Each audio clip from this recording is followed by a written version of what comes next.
Good evening, Alex Theater. It's so nice to say that. It's been a very long time since we've all been together. My name is Mara Kelly, and I'm president of the board of directors and an alumna of the orchestra. On behalf of the whole Glendale Youth Orchestra organization, thank you so much for coming out tonight and helping welcome the orchestra back to our performance home. The last time we performed with an audience was on March 8th, 2020. The Glendale Youth Orchestra was the last concert or event here in the theater before shutdown. We were also the first orchestra to bring music back into the theater last November, minus an audience. We filmed a concert here that welcomed the theater back into its musical life. COVID was a difficult period for our organization because we had to pivot like everybody else. And Henry Shin, our music director and conductor, was the MVP. He put on his creative hat and worked his tail off. It is not easy to teach music over Zoom. It's virtually impossible to teach an orchestra together on that platform. But he did some interesting things. He worked on sight reading. He did an audition workshop. He broke the orchestra up into smaller groups because he was cognitive that too much screen time is not good. But he wanted to keep our students engaged and in touch with the orchestra. I am most grateful to his dedication, his learning to edit musical videos, and above and beyond time that he gave to the orchestra during that period. We would not have made it through COVID without some very generous COVID relief grants from a number of government agencies. We received grants from the following: the California Small Business Administration, which was a grant for nonprofits. Through the LA County Arts and Culture Department, we received a COVID relief grant, and through Arts and Culture Commission here in the city of Glendale. We are indebted to their generosity to arts education groups like ours, who would not have been able to continue during the last 20 months. The Glendale Youth Orchestra has a very long-standing tradition of offering scholarships to any talented young musician who wants to take part in our program. We never turn anyone away based on their family's financial situation. Because of COVID and financial insecurity of many of our families, the need for scholarships in various forms from full, partial, quarter has grown. In the lobby on the glass counter, there are envelopes where you could make a donation. We are a 501c3, it's tax deductible. You could also make a donation on our website. A little challenge. This is our 33rd season. Try saying that fast. This is our 33rd season, and if 100 people donated $33, that would be 4 full scholarships to participate in our program. Now, you could double that and make it a $66 contribution. You could give 15 if that's all you can donate. But please think of supporting the GYO as we venture back to the stage.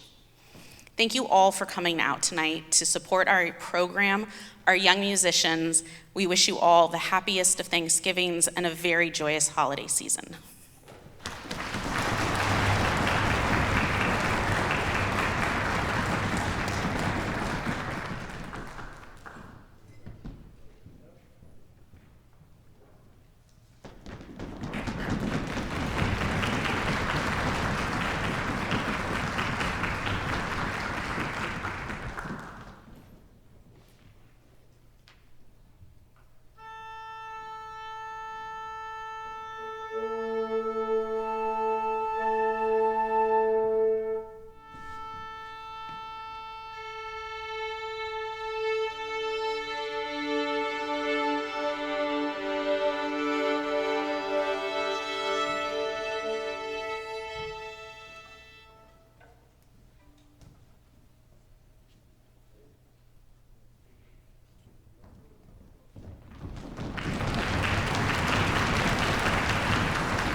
All right, everyone, good evening.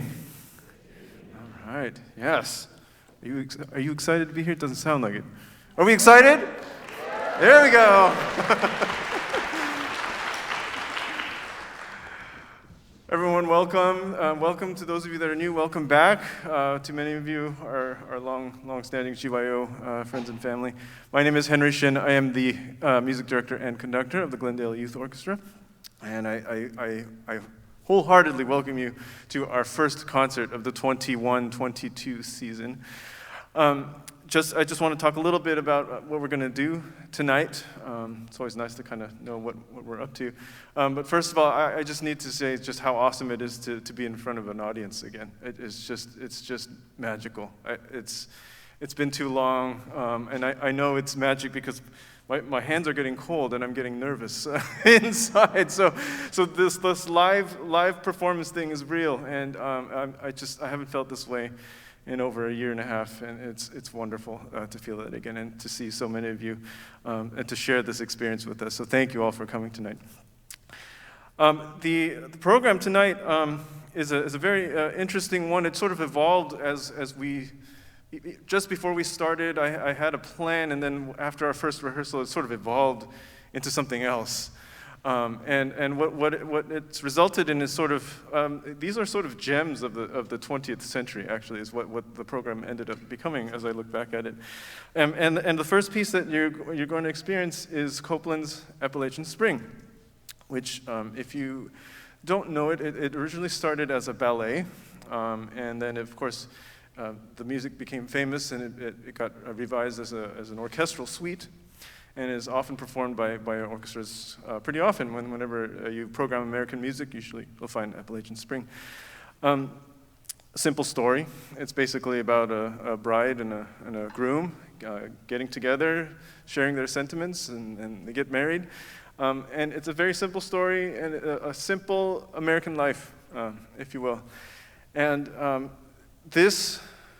the music is kind of reflective of the times for me, at least. Just everything that's been going on, and when you take all the Zoom stuff away, right, and all of that stuff, you take the computer and technology away. I got to experience life at home again. We all did, just being locked down, to experience home life once again. And just simple stuff, cooking dinner, and just being home all the time, spending time with family mostly. And a lot of this piece reflects a lot of those values. And I hope you will hear that. And this music is just so good and so famous that composers, particularly American composers and media composers, I don't want to say steal, but they borrow a lot of Copland's techniques, and you'll hear that this music has been used a lot in media, even today. And so you'll hear there's a sort of Americanness about this music. I also love this piece because it featured basically everybody in the orchestra. It really played to our strengths. In fact, all of our pieces today play to our strengths, and that's always how I like to program our music here. So. Without further ado, here's Copland's Appalachian Spring. Thank you all very much.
All right, welcome back, everyone. I forgot to warn you that we normally take intermission after a longer half, but given the current times, I thought it'd be kind of ease into the whole experience. We'll take intermission early and get some fresh air and do all that stuff. So, hope you had a nice little break there. And we're gonna on with the show. Here we go. So, the next piece is a piece called Peter and the Wolf. A lot of you may know it. A lot of you may have you might have grown up with it like I have. It is a piece by Sergei Prokofiev, Russian composer of the 20th century. It was written in about 1936, I think it was. And that was when Prokofiev spent some time in America, and then he came back to the Soviet Union right around that time.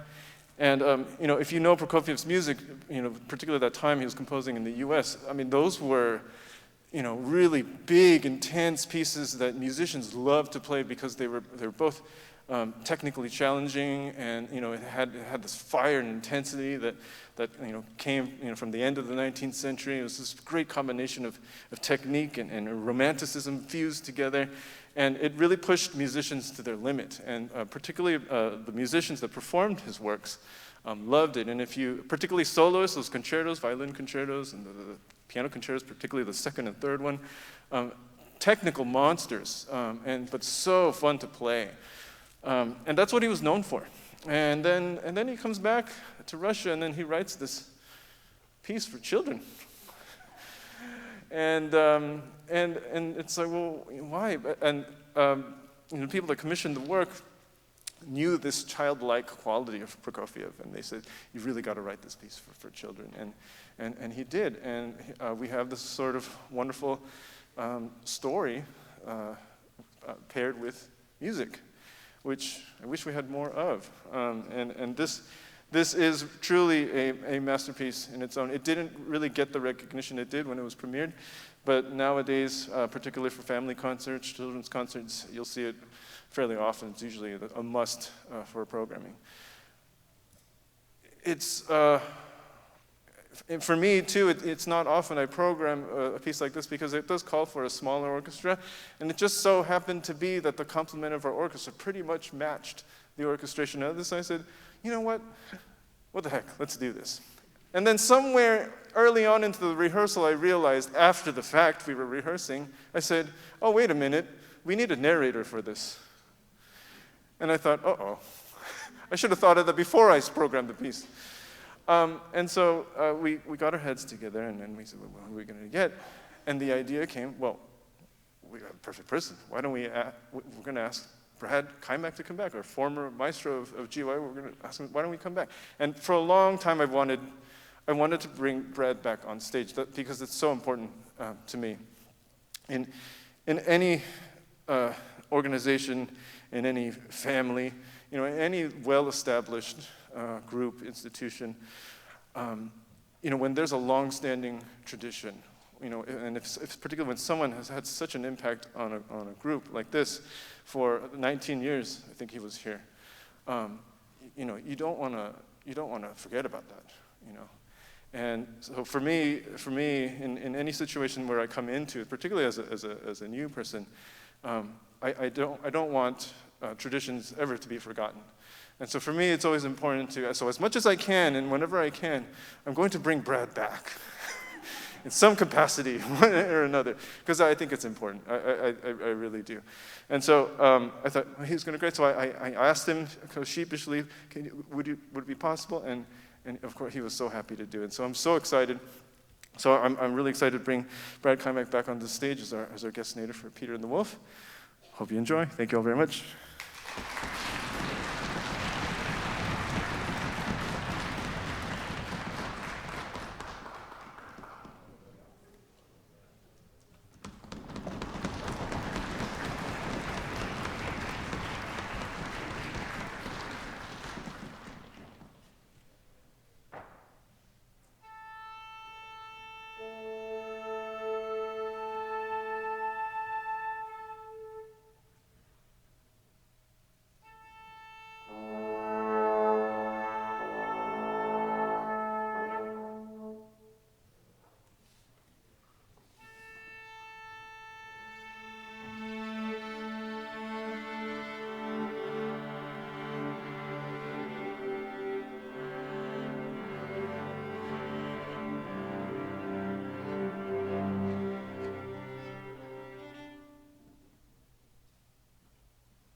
Girls and boys, children of all ages, come gather round and I'll tell you the story of Peter and the Wolf. Now, usually before this piece begins, the storyteller explains how each person or character in the story is described by an instrument in the orchestra. But I'm sure you know all that already, don't you? Well, let's see if you do. I'll ask you a few questions, and if you know the answer, call out in a big, great, loud voice. Okay, to start off with, who's being represented by these two slide trombones?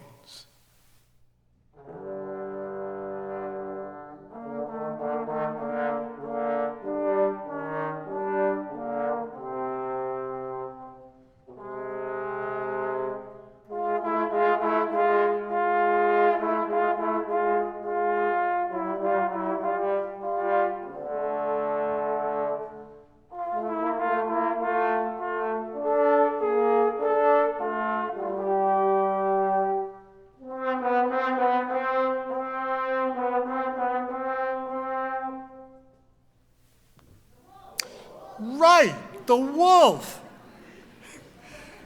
And who is this oboe describing?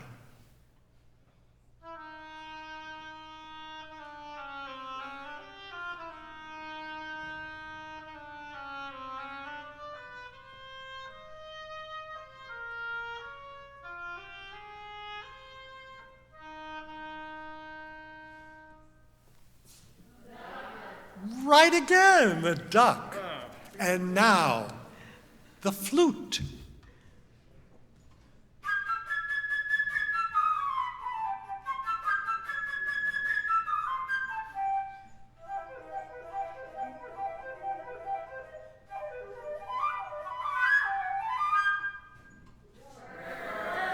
You're batting 1,000, the bird. Now, who's this low character in the clarinet?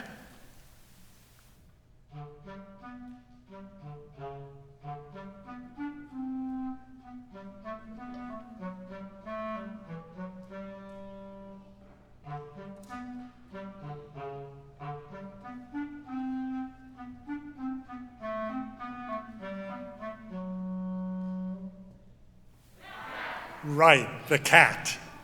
Wow. Then, of course, there are these noisy drum beats.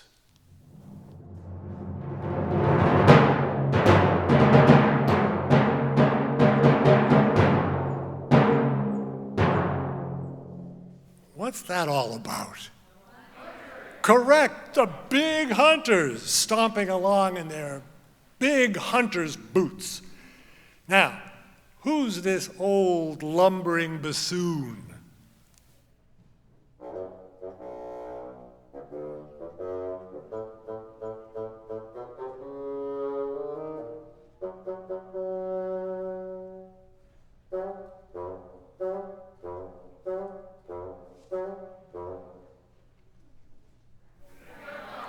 The grandfather. My, you really do know this piece, don't you? Well, that's all of them. Except wait, I forgot the most important one of all, the strings.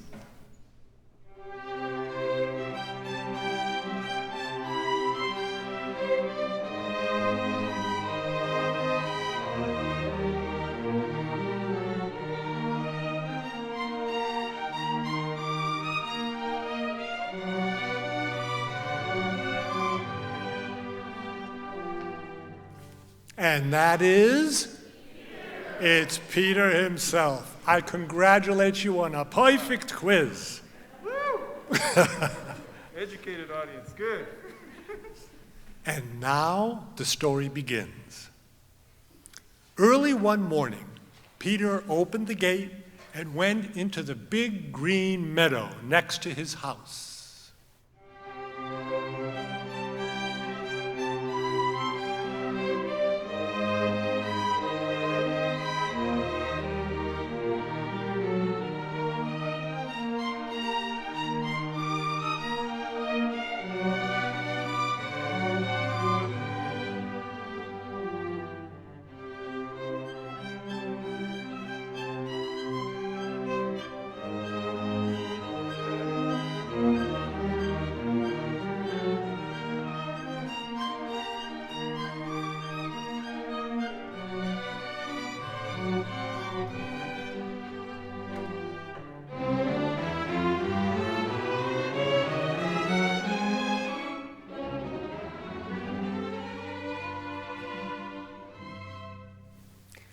The first friend he met was a little bird sitting on the branch of a big tree. The bird was chirping away happily, "All is quiet, all is quiet, all is quiet."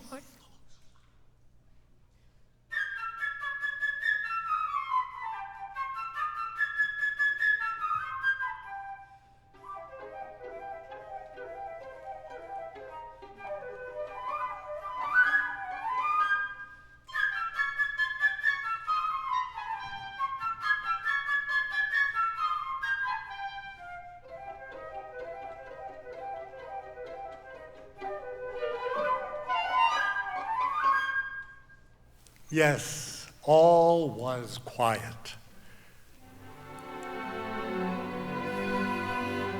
Even the pond was still because there wasn't a breath of wind to ruffle it.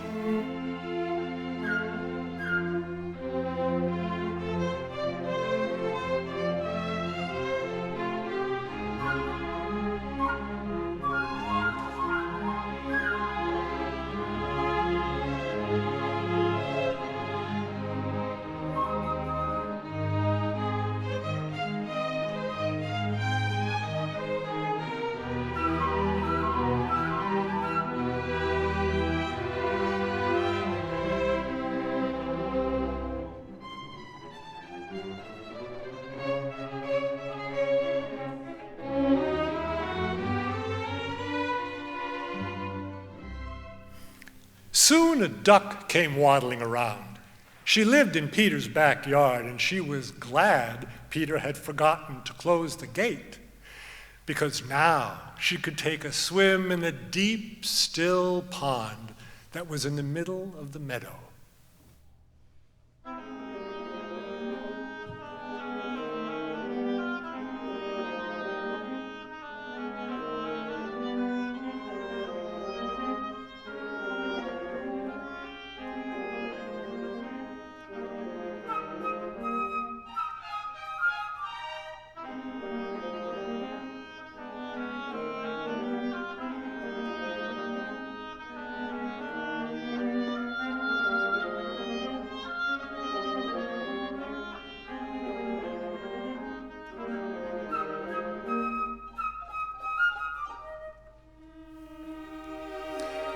The little bird spied the duck and flew down next to her on the grass and shrugged his shoulders. "Huh," said the bird. "What kind of a bird are you if you can't fly?" "Ha," answered the duck. "What kind of a bird are you if you can't swim?"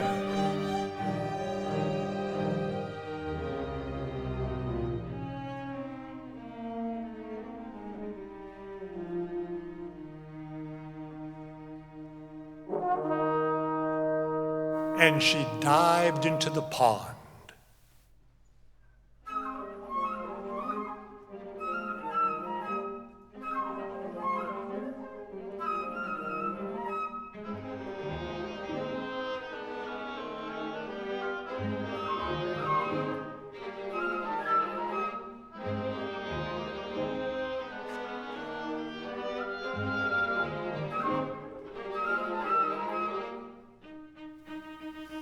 They argued and argued, the duck swimming around the pond and the little bird hopping along after her on the grass.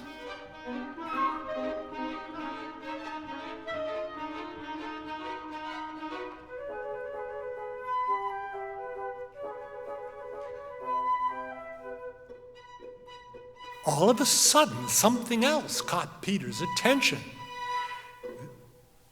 There was a cat sneaking through the grass.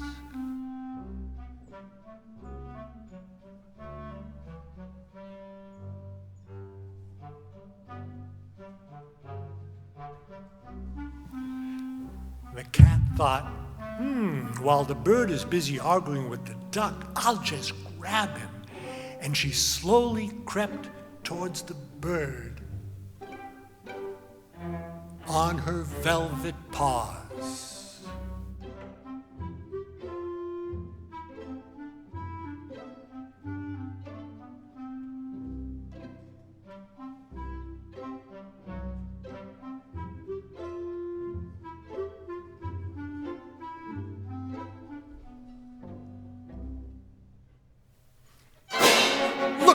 yelled Peter to the bird, who immediately flew up into the tree.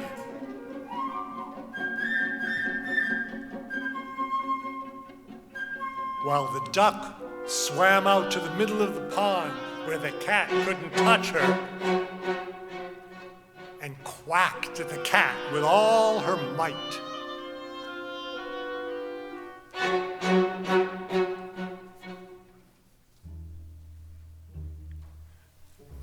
But the cat was more interested in the bird. She crawled round and round the tree and thought, I wonder if it's worth climbing up so high. By the time I get there, the bird will surely have flown away.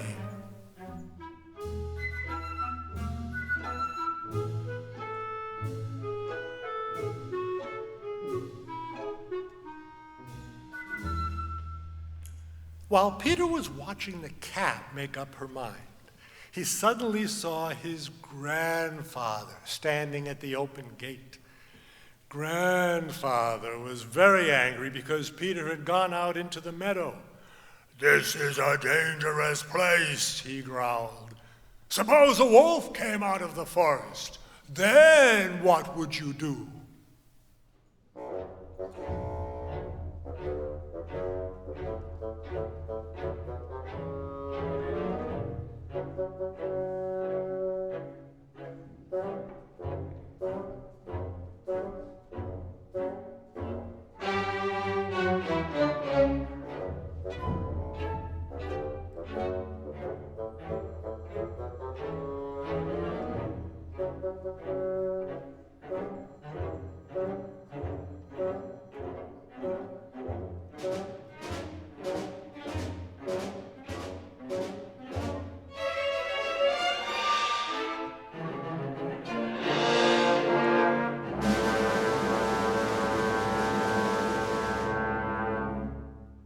But Peter paid no attention to his grandfather's words because boys like Peter aren't afraid of wolves.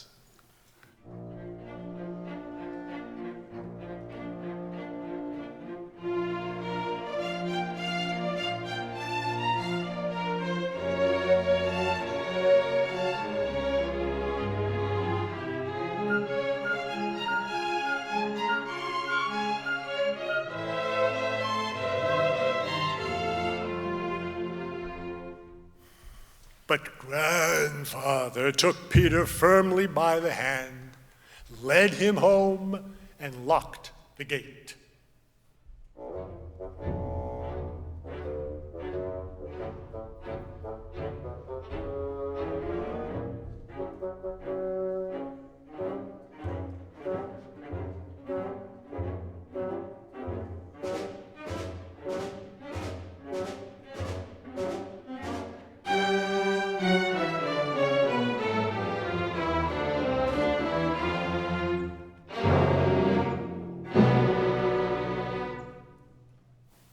No sooner had Peter gone than a big gray wolf did come out of the forest.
In a flash, the cat scampered up the tree.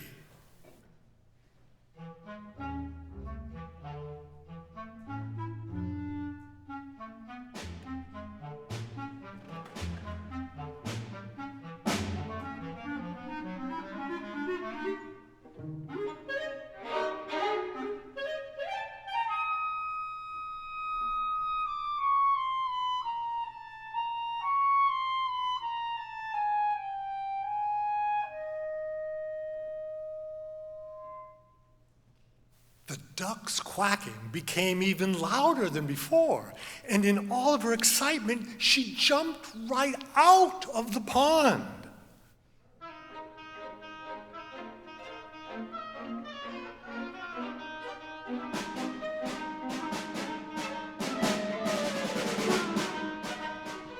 But no matter how fast the duck tried to waddle away, she couldn't escape the wolf. He was getting nearer and nearer, catching up with her.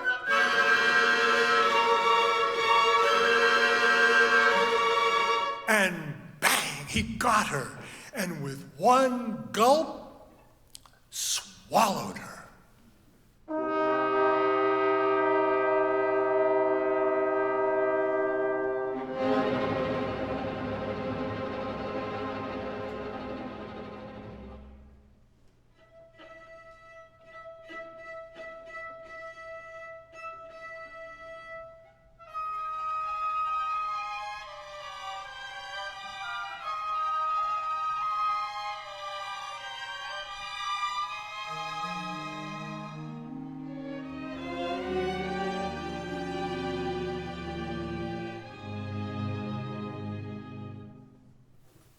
And now, this is how things stood.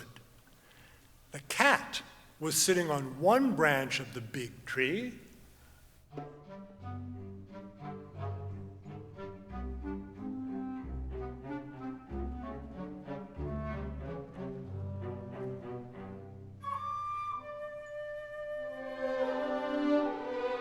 And the bird on another branch, not too close to the cat.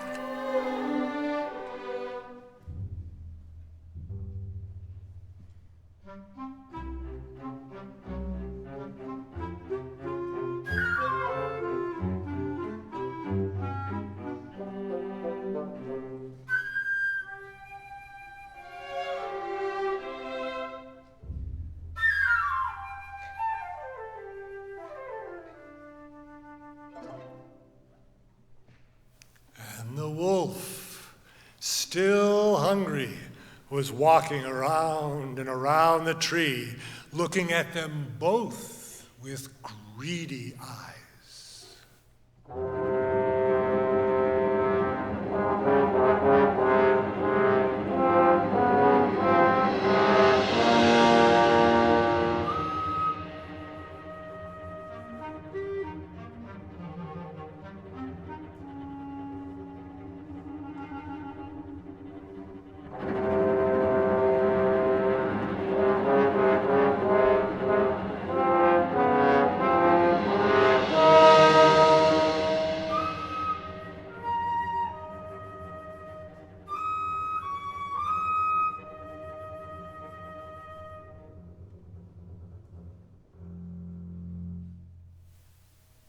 In the meantime, Peter, not at all scared by any of this, was standing behind the closed gate, watching everything that was going on.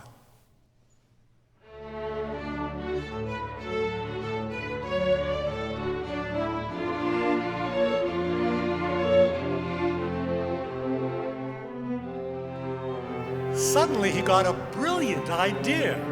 He ran home, found a strong rope, and climbed up the high stone wall that separated his house from the meadow. You see, the big tree in the meadow was so big that one of its branches reached all the way over to the wall. So Peter grabbed hold of the branch and swung himself easily over onto the tree, right next to the bird.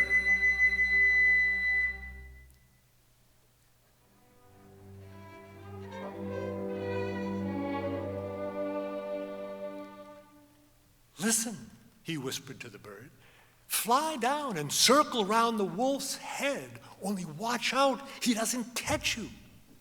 Just as you say, chirped the bird, and down he flew.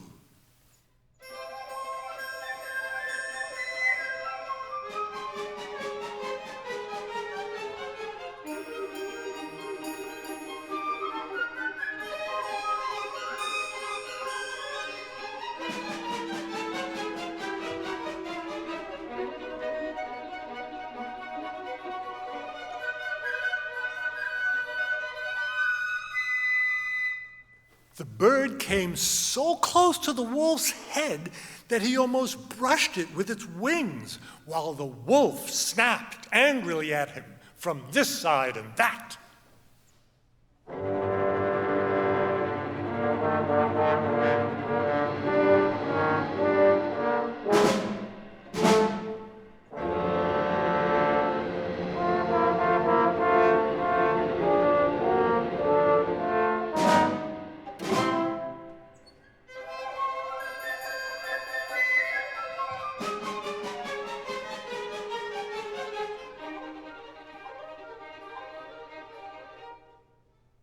Oh, how the bird did tease that wolf. And oh, how the wolf wanted to catch that bird. But the bird was cleverer, and there simply wasn't a thing that the wolf could do about it.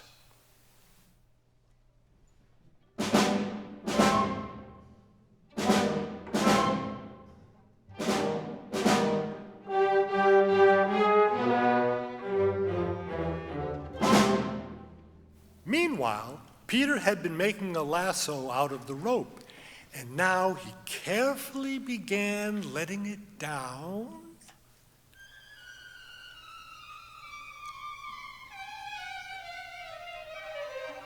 and down and down until he caught the wolf by the tail and pulled with all his might.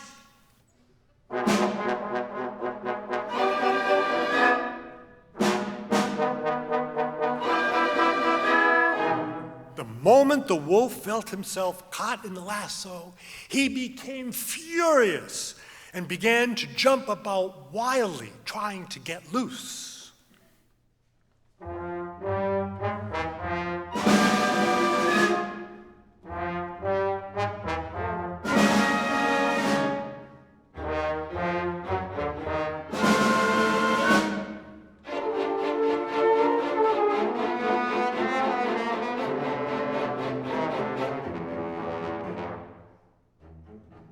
But Peter tied the other end of the rope to the branch.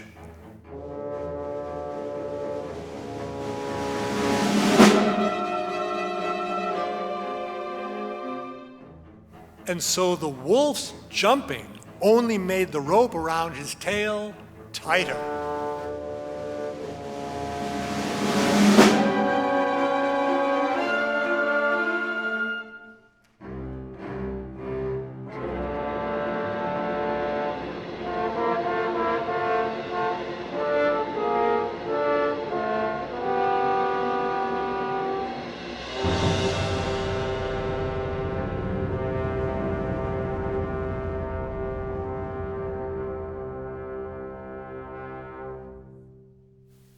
Just then,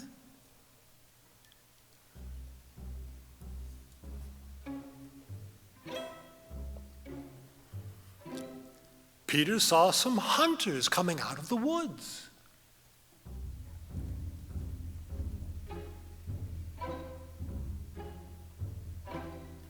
They had been following the wolf's trail, and they were stomping in their boots as they came.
But Peter, high up in the tree, shouted to them, "Good news, hunters! Birdie and I have already caught the wolf. All you have to do is help us take him to the zoo."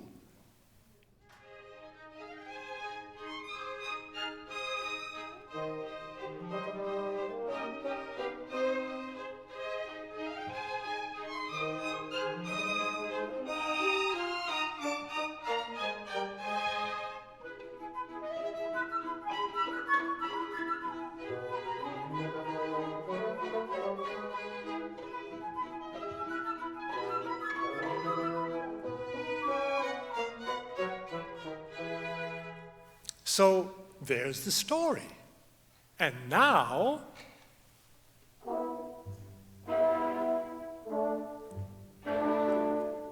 just imagine the victory parade.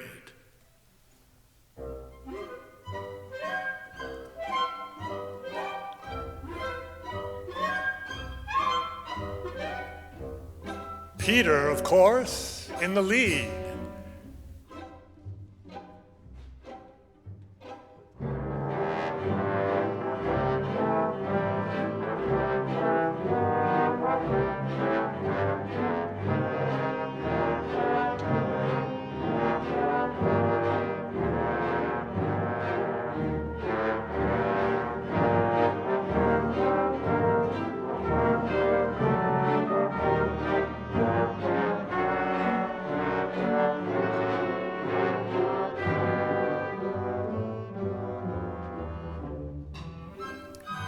Following Peter, the hunters leading the wolf.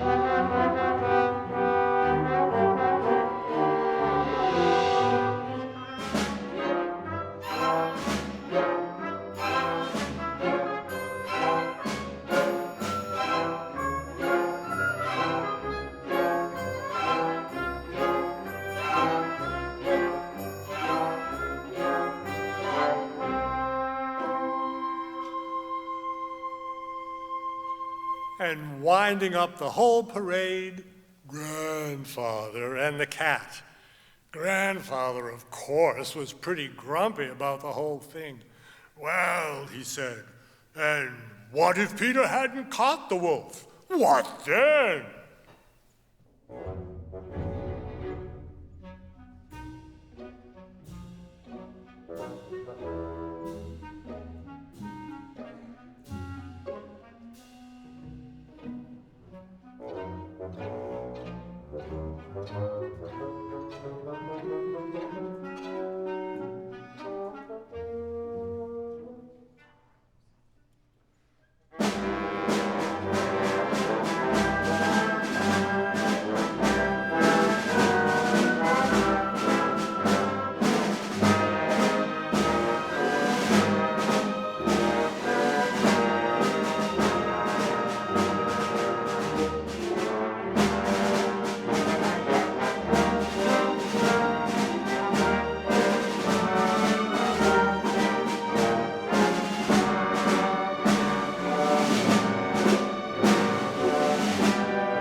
And above them all flew the little bird, chirping merrily, "My, what fine fellows we are, Peter and I!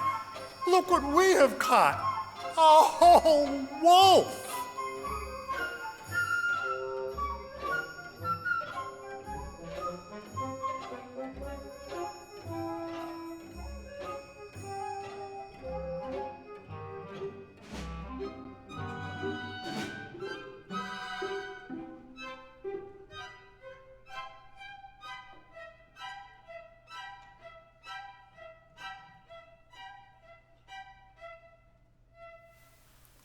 And if you listen very carefully, you can still hear the duck quacking, very softly, of course, from inside the wolf's belly, because the wolf, in all his excitement and hurry, had swallowed her alive.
Everyone enjoy that?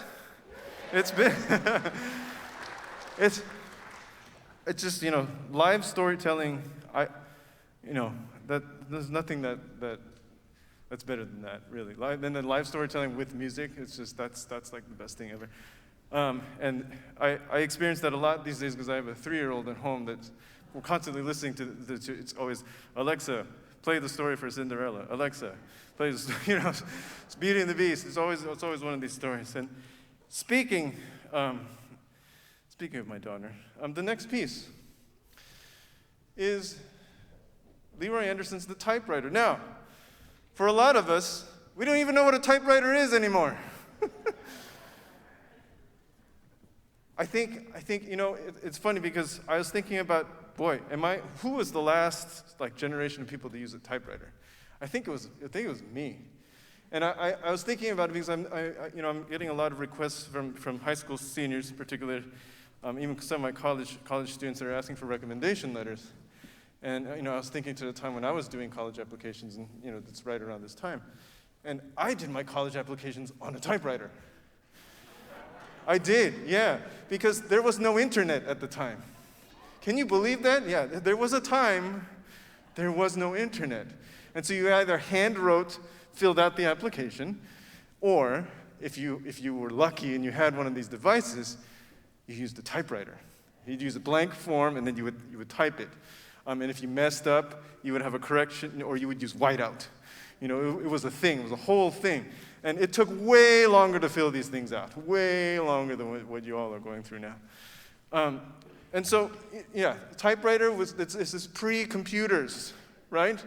This is what we used to make forms look, professional. And there was not a separate printer. You would hit the key, and it would stamp the letter on the piece of paper. And if you messed up, like I said, you have to use whiteout, or you'd have to scratch it out, or you just start all over again. It was this whole process. People that grew up with it and used it know what I'm talking about. All of you that didn't use it, you don't have no idea, because all you hit is delete, delete, delete, and then you just fix it. Right? Yeah, okay. You can't imagine, yeah, it's crazy when you think about that. Well, I wanted to do this piece because, it's the holidays, and my daughter Chloe is now starting to talk, and she's starting to understand Santa Claus, and it's going to be her first Christmas to ask for presents. because now she starts to want things. And so I said, Chloe, you know, we gotta write a letter to Santa. We have to write it out. So, you know, why don't Daddy's gonna program the typewriter, and then we'll type it out to Santa and we'll send it to him, right? And it'll be all great. And then hold on one second.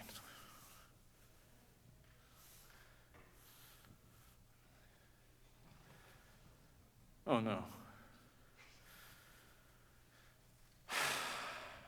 I just got a text from the people that deal with this up in the North Pole.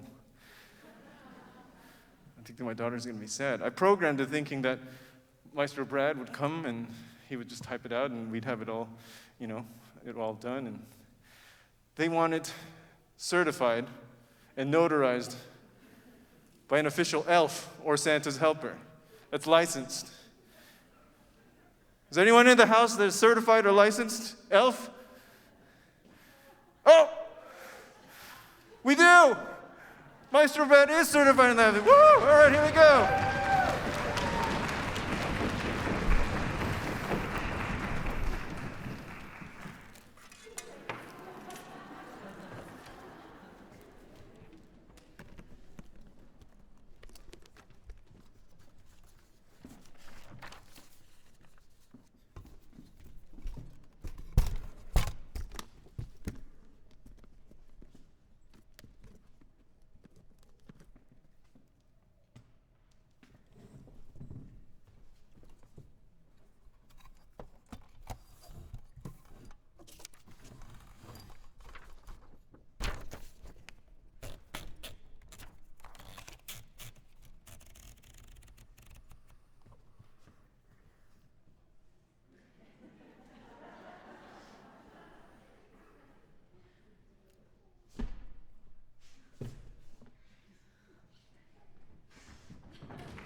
That was fun. I got the letter from Santa. Yay! Okay, Chloe will be happy.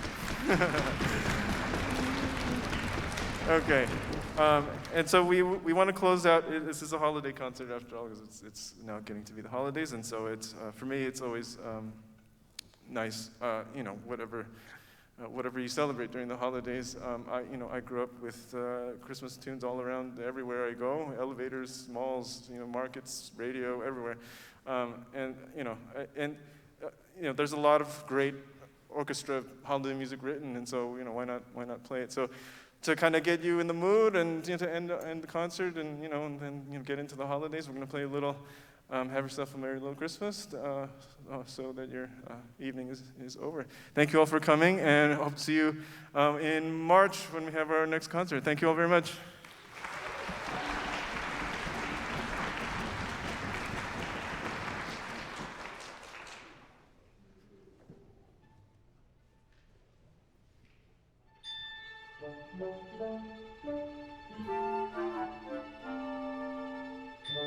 Thank you.